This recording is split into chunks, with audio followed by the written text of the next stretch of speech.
মাগুরায় এক আওয়ামী লীগ নেতার পালকি নিয়ে তুলকালাম।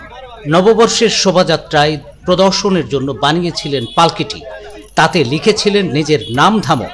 তবে জনতার ক্ষোভ ভেঙে চুরে পুড়িয়ে দিল স্বাদের পালকিটি।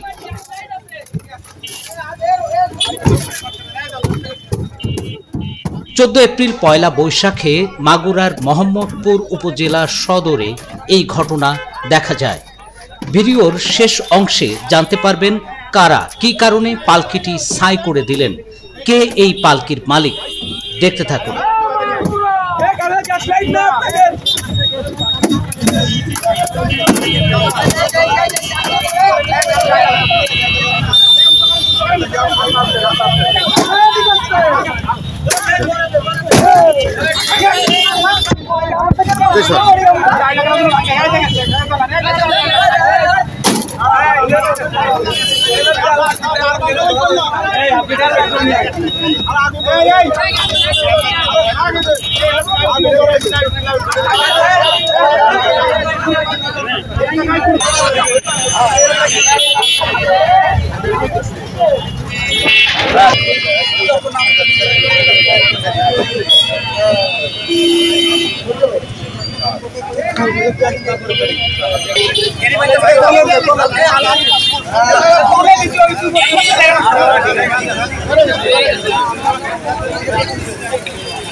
হুঁশিয়ার সাবধান, আওয়ামী লীগের দালালেরা। হুঁশিয়ার সাবধান, হুঁশিয়ার সাবধান, আওয়ামী লীগের দোসরেরা। হুঁশিয়ার সাবধান, একটা একটা আওয়ামী লীগ কইরা কইরা সবাই কর, একটা একটা আওয়ামী লীগ মোহাম্মদপুরের ঠিকানা, মোহাম্মদপুরের আওয়ামী লীগের ঠিকানা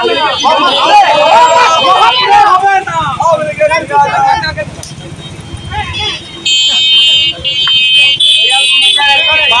নববর্ষ আপনারা সকলেই অবগত আছেন।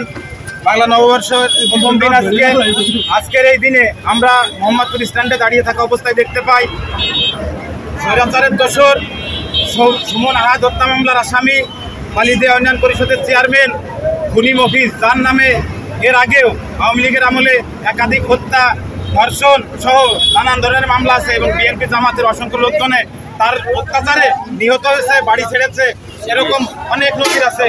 সেই স্বৈরাচারের দোসর সেই মফিজের নামে আজকে শুভ নববর্ষের ব্যানারে একটা পালকি যাচ্ছিল মোহাম্মদপুর উপজেলা পরিষদে।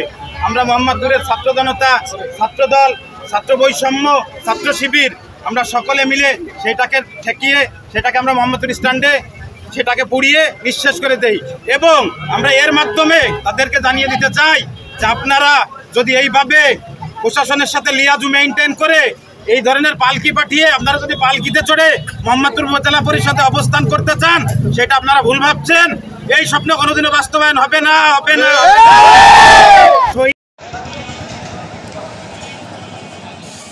মাগুরা প্রতিনিধি শাহিন আনোয়ারের পাঠানো তথ্য ও ভিডিও নিয়ে প্রতিবেদন risingBD.com।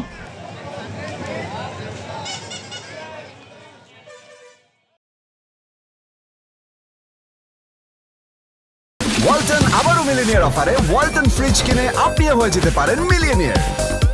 মিলিনিয়ার ছড়াছড়ি দেশ জুড়ে, এটা শুধু ওয়ালটনই পারে।